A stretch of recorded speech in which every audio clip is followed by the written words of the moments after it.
A mí me toca hablar de estructuras enterradas. Estructuras enterradas, respecto a lo que estamos hablando hoy, y ahí se ha hablado esta mañana y se continuará hablando, son estructuras frente a sismo de comportamiento muy diferente.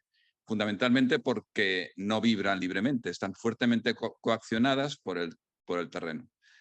Sí que no tiene mucho sentido hablar de un cálculo modal o algo así porque no vibra libremente. Y en general serán estructuras sobreamortiguadas en general.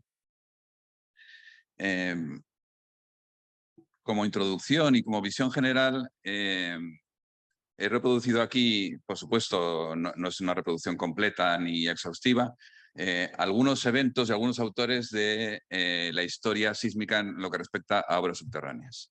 Al final, en todos los campos de la ingeniería, pero particularmente en la ingeniería sísmica, los avances han sido gracias al conocimiento que nos ha dado los eventos, como decían hace un momento, ¿no? Los grandes eventos sísmicos. El primer dato que seguimos utilizando es la formulación de Mononobe-Okabe para empujes de tierras, que se va a cumplir 100 años y seguimos utilizando su formulación, que en los años 70 Seat y Whitman propusieron como metodología para calcular obras sísmicas. Esas propuestas fueron recogidos por la Asociación Japonesa y de alguna manera, bueno, fueron corregidos y matizados por Wood. Ya conocéis que Mononobe son formulaciones pensadas para muros flexibles que permiten cierto movimiento, el equivalente a un empuje activo. Y Wood, para empujes al reposo, estructuras muy rígidas, pues propuso formulaciones que seguimos utilizando también, en el que el empuje reacciona contra una estructura mucho más rígida y que fueron validadas experimentalmente por Young. Esta combinación de estructuras flexibles y estructuras rígidas y la formulación de empujes, o sea, un planteamiento de fuerzas, de consideraciones sísmicas de fuerzas, son las recogidas por el Eurocódigo 8, fundamentalmente porque los eurocódigos no tratan en profundidad o no tratan específicamente estructuras tipo túnel, pero sí que establecen criterios adecuados para cálculo de muros, para cálculo de estribos rígidos, etcétera, y entonces esos están recogidos en los eurocódigos. Y en la normativa sísmica de estructuras geotécnicas propuesta por la ISO en el año 2005, e incluso este planteamiento de fuerzas se sigue recogiendo en normativas recientes japonesas, una normativa sísmica del año 2018 específica para túneles, con un capítulo específico para cut and covers de la asociación japonesa. En paralelo, tan pronto como en el año 68, Newark propone análisis de cómo se mueve el terreno, pensando en que las estructuras enterradas se moverán como se mueve el terreno. He añadido aquí ese planteamiento, está recogido en normativas como la ASTE en los años 80, para estructuras muy flexibles enterradas en tuberías de oil and gas, y tan pronto como en el año 69, Kiesel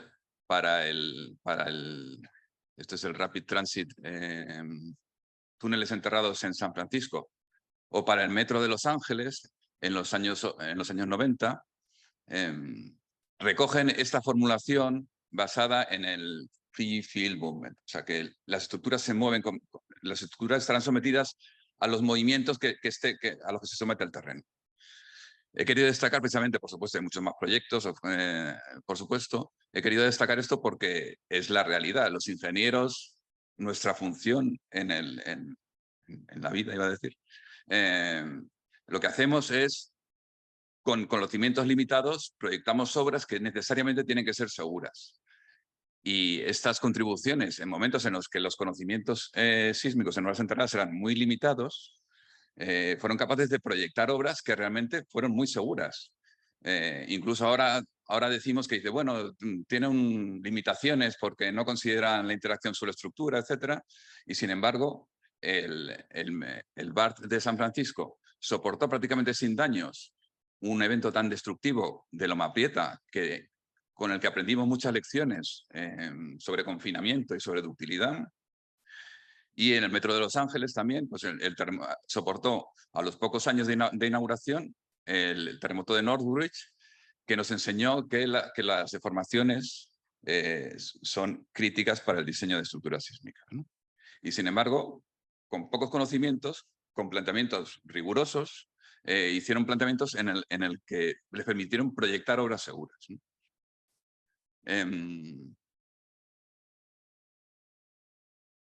Sin embargo, Kobe fue como el gran descubrimiento para las obras enterradas. En Kobe hubo 2 estaciones con resultados catastróficos, que ahora enseñaré.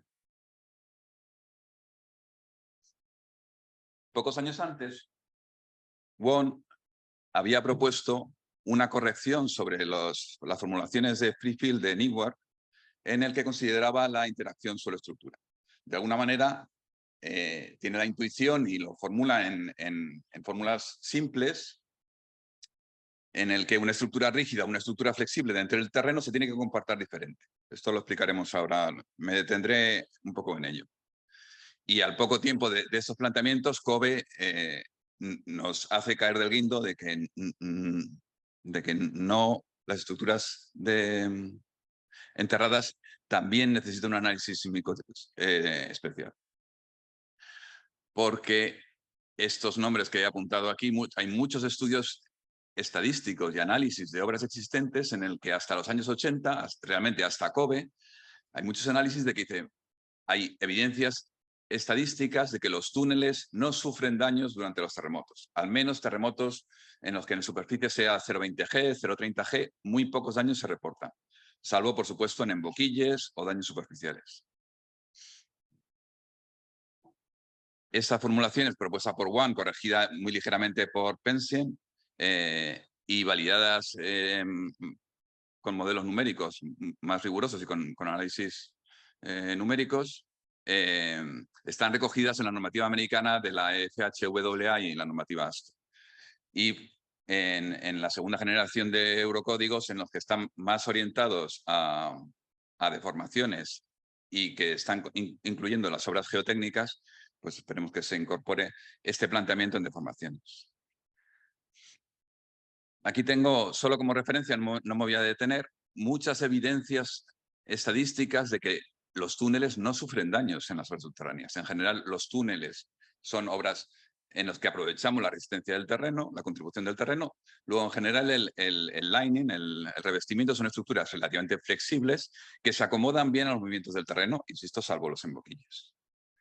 Y hay un esfuerzo estadístico por demostrar esto o por comprobar que no hacía falta consideraciones especiales.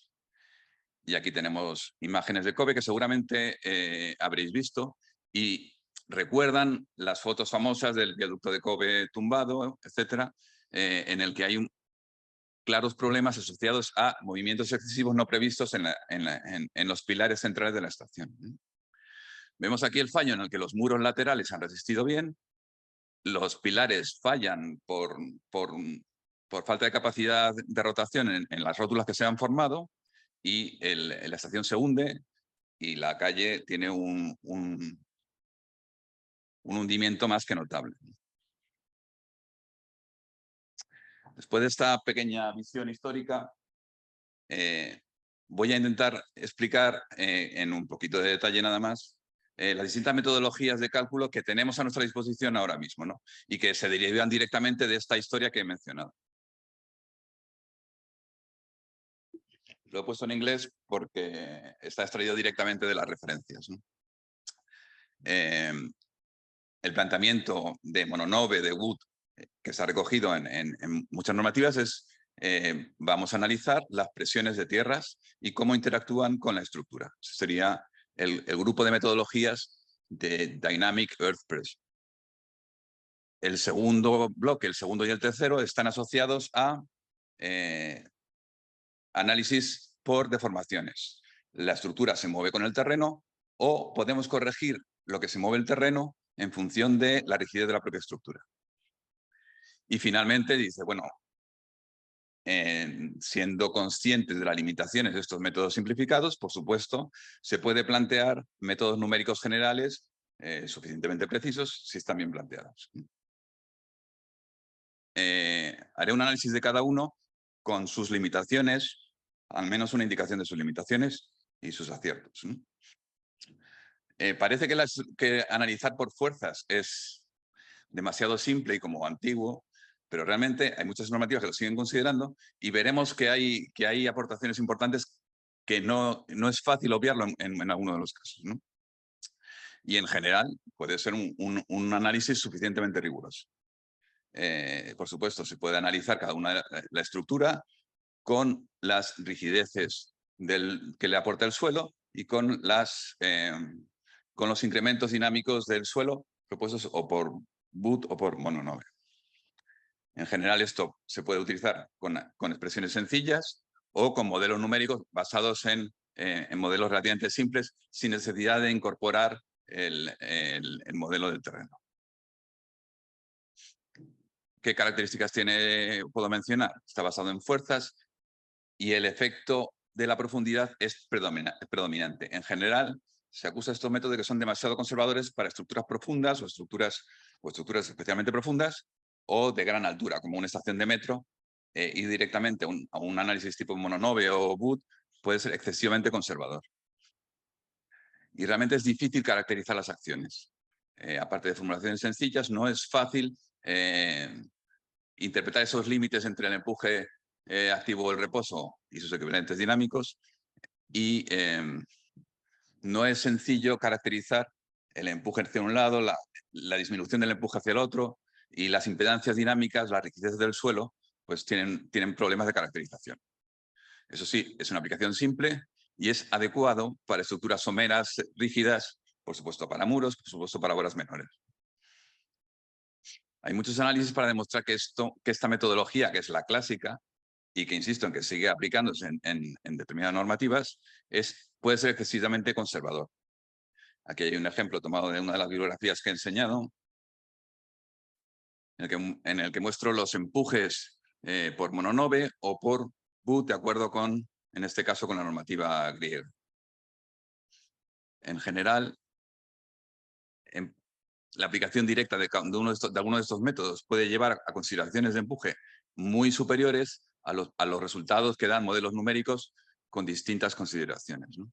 O incluso si vamos a criterios muy simplistas de Mononove, pensando que la estructura puede ser suficientemente flexible, puede ser del lado de la inseguridad. O sea, realmente manejamos bastante grado de incertidumbre.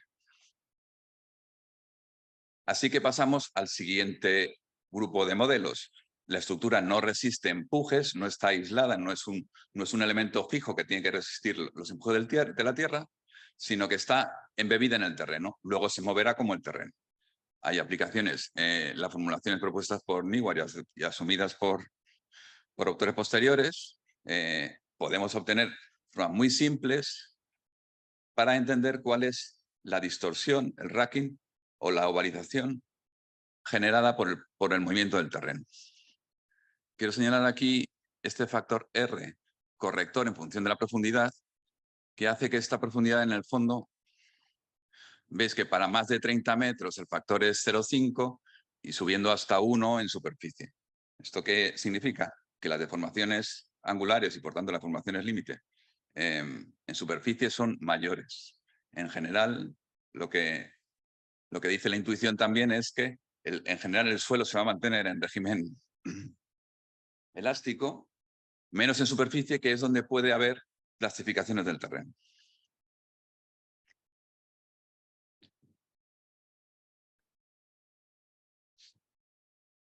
Lo que explica el método es, una vez que tenemos las deformaciones del terreno, lo que tenemos que forzar a la estructura que se adapte al terreno en el que está embebido. Y esa se puede hacer, dice el método, o por una fuerza en coronación o por fuerzas triangulares sometidas en el paramento. Esto es más adecuado para estructuras en superficie y esto es más adecuado para estructuras profundas.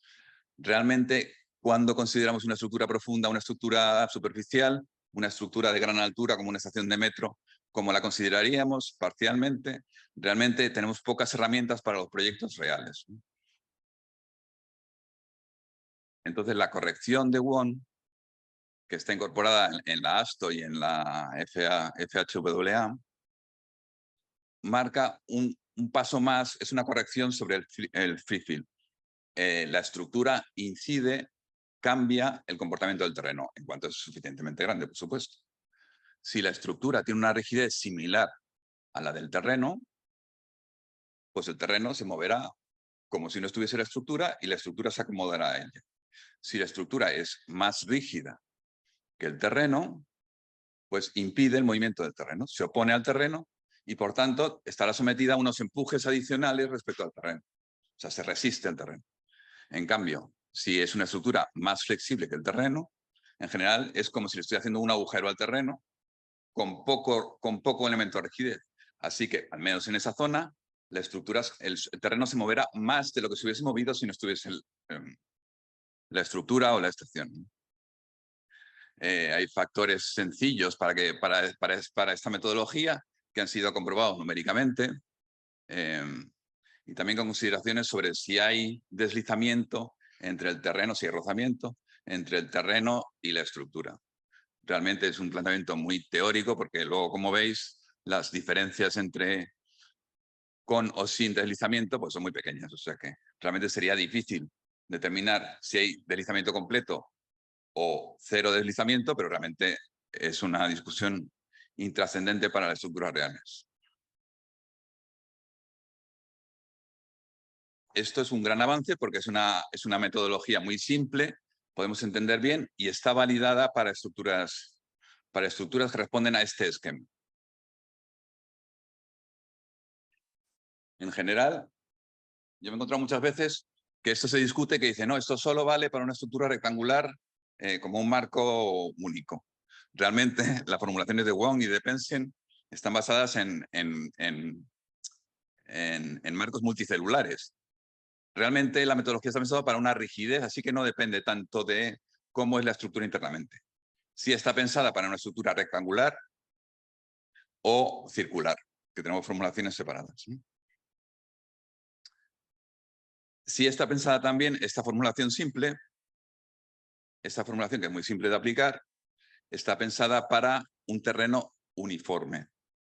Luego, estructuras en suelos muy variables, tendríamos que hacer alguna consideración porque este método no es directamente aplicable.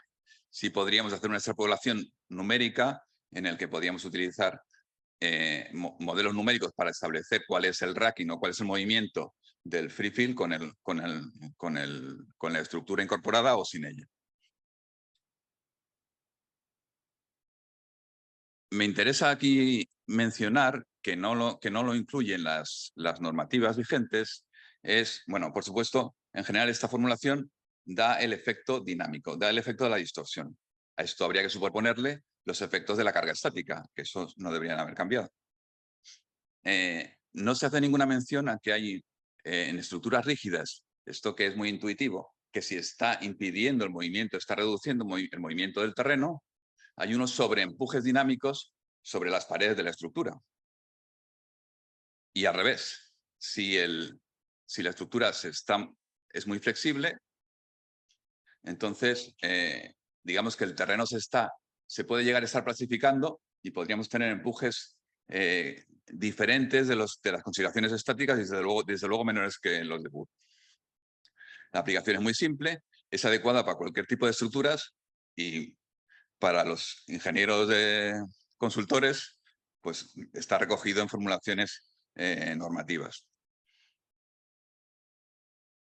Pero como os decía, hay limitaciones prácticas, no todos los casos son aplicables, pueden ser geometrías complejas y, sobre todo, si el terreno no es uniforme, realmente la metodología no está pensada para suelos no homogéneos.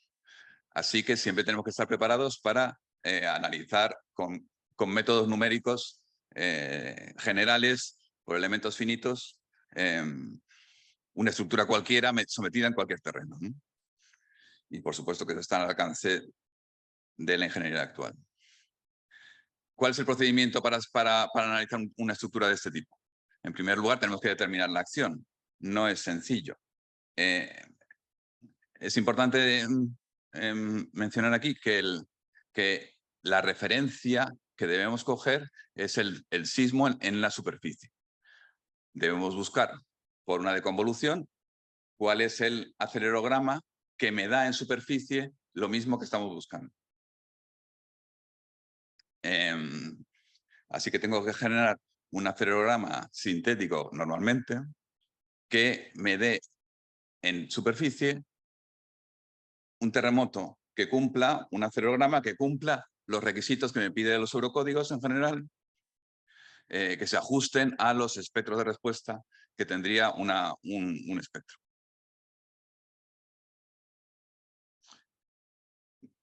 Por supuesto, hay un problema numérico de tiempo de cálculo y hay un problema de caracterización del suelo.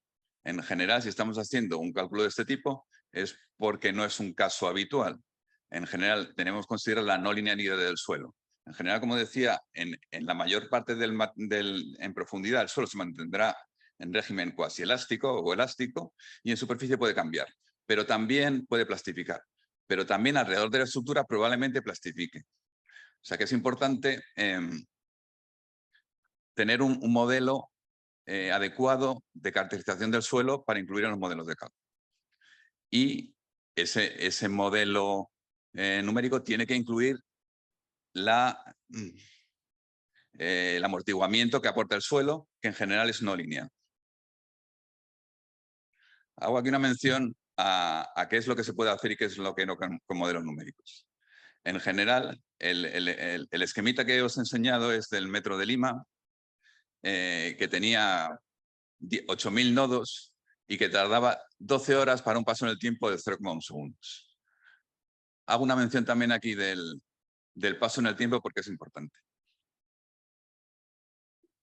Y hago aquí un esquema muy simple. Dice, si yo divido un periodo de un periodo con una frecuencia propia de vibración de 1 segundo y lo divido en 10, el error que estoy cometiendo es del 5%. Es muy fácil, os invito a analizar qué pasa si el paso en el tiempo respecto a las vibraciones que quiero considerar son mucho menores. Pero realmente, si quiero considerar periodos de vibración del orden de 0,1 segundos, debería ir a cosas como centésimas de segundo, lo cual hace el cálculo numérico prácticamente inabordable. Y el problema de los modelos numéricos es que tengo que saber cómo interpretar los resultados. Y para ello necesito parámetros de control adecuados. En general, un parámetro de control adecuado para un tipo de estructuras de este tipo puede ser el efecto de la distorsión.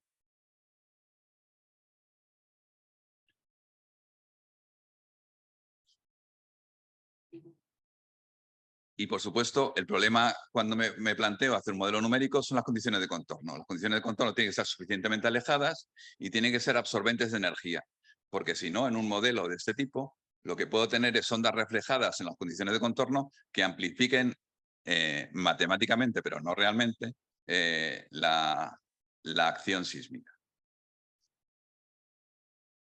Menciono lo que he estado explicando sobre en frecuencias altas, si el periodo no es el paso en el tiempo no es suficientemente ajustado, estoy filtrando indirectamente los modos propios rígidos de vibración. En general, este tipo de estructuras en metros son muy flexibles, o sea que normalmente podría no tener importancia. Sin embargo, si estoy utilizando el modelo también para evaluar las sobrepresiones dinámicas en el muro, eso sí puede tener efectos más rígidos que debo haber contemplado. También, en muchas ocasiones, como estoy haciendo un cálculo no elástico en un modelo complejo numérico de gran complejidad, muchas veces hay errores acumulados que hacen que la estructura finalmente tenga una deriva. Eso puede ser debido a plastificaciones no compensadas que se van acumulando. Pero realmente eso es muy poco probable físicamente. Es posible que el acelerograma esté orientado en una sola dirección y no esté suficientemente compensado en direcciones contrarias. Y también simplemente que sean problemas numéricos que no he conseguido tratar. Y deberíamos compensar corrigiendo esa deformación. También si hago un modelo excesivamente elevado, los conceptos estructurales siguen sirviendo. Yo tengo una excentricidad entre la masa inercial del suelo respecto al nivel de profundidad que haya considerado. Y puedo tener efectos verticales que no se correspondan con la realidad física. Y desde luego llegamos a las estructuras reales. Las estructuras reales no es una sección. Esto es otra vez una estación del Metro de Lima en el que hay testeros, hay zonas más rígidas, zonas más flexibles y todo tiene que ser analizado. Y las zonas de transición entre testeros y la sección típica también tengo que analizarla. Esto realmente lo señalo como que no vale con hacer un modelo numérico de una sección, necesitamos la ingeniería completa de la estación. Otros casos de estructuras reales. Esto es el apeo del puente de Trujillo en Lima sobre una estructura tipo cut and cover, ¿no? que hicimos con heavy lifting con Freysenet. Cada pila de este puente tiene 3.000 toneladas de masa, cada una de ellas. No se puede ignorar las masas inerciales. No vale con considerar solamente un modelo de distorsión tipo racking, porque la masa, por supuesto, no puede obviarse. Tampoco en vertical. Así que paso a hacer unas recomendaciones finales analizando las distintas metodologías, ¿no? En general, las masas inerciales no pueden obviarse. Normalmente los sismos verticales, como respondiendo a una pregunta de esta mañana, los sismos verticales en general, para estructuras enterradas, nunca se han tratado en ninguno de los documentos, en ninguna de la bibliografía ni normativa que yo conozca. Pero realmente en una estación o casos singulares, realmente habrá momentos que no pueda obviarse. Y eso debería tratarse como trataríamos una estructura aérea. O sea, podría hacer un cálculo modal espectral en la dirección vertical. Ya he mencionado la comprobación de empujes dinámicos locales. No vale con hacer, incluso que no lo recoge la normativa, los modos de vibración tipo racking deberíamos analizar, sobre todo en estructuras más rígidas que el terreno, que en general serán estructuras menores, si tienen empujes mayores o no. Ya he mencionado la importancia de considerar distintas secciones y distintos elementos de las estaciones de metro. Las estructuras en general son estructuras complejas. Y también quiero hacer una mención importante. La tentación de una estructura enterrada en general, si tiene fuertes acciones sísmicas y resultan condicionantes, que en general no lo serán en muchos de los casos, pero sí para estructuras sometidas en zonas de muy alta sismicidad, como la zona andina o como... si queremos reducir, la tentación es hacer una estructura hiperflexible. Cuanto más flexible, más movimientos, menos reacciones sobre la estructura, y desde luego hay que encontrar un límite. Y hay que fijar un criterio que sea objetivo. Dicen, yo no puedo hacer una estructura hiperflexible, tengo que encontrar un límite. ¿Y cuál es el límite? Bueno, en general debería ser los daños a las construcciones próximas. Y también, termino, y también en muchas de las publicaciones se hace especial énfasis a dónde y cuándo se puede considerar la formación de rótulas. Yo esto lo desaconsejo. Me parece que el sismo en obras subterráneas debería ser en régimen francamente elástico y no considerar las reservas de ductilidad que tenemos. ¿Por qué? Primero, en primer lugar, porque las consecuencias de un fallo de una estructura de tipo estación de metro pueden ser catastróficas. En segundo lugar, porque es muy difícil reparar las secciones de rótulas plásticas en una estructura enterrada. Realmente podemos pensar muchas cosas, pero en general es inverosímil. Y por último, hay muchas consideraciones que están implícitas en el diseño dúctil de estructuras, como el efecto del recentrado que debemos considerar, etcétera, que en una estructura enterrada simplemente no son factibles, ¿no? Así que en general yo recomendaría el diseño de estructura en régimen elástico para el nivel de riesgo que sea preceptivo.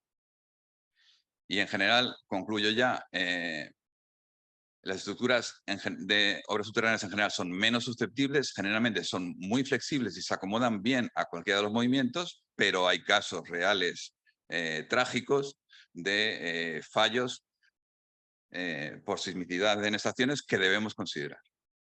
Y también es muy importante que en estructuras de este tipo seamos muy conscientes de lo que estamos haciendo, seamos muy conscientes de los resultados que caben esperar. Si vamos a hacer un modelo numérico, deberíamos haber hecho antes modelos sencillos en el que sepamos cuál es el resultado. Los modelos numéricos es una trampa, que es una herramienta fenomenal, pero tenemos que saber si el resultado que está dando es coherente o no es coherente con lo que es previsible de manera física. Bueno, pues muchas gracias. Os he apuntado aquí las referencias de donde he cogido las figuras y muchas gracias por la atención.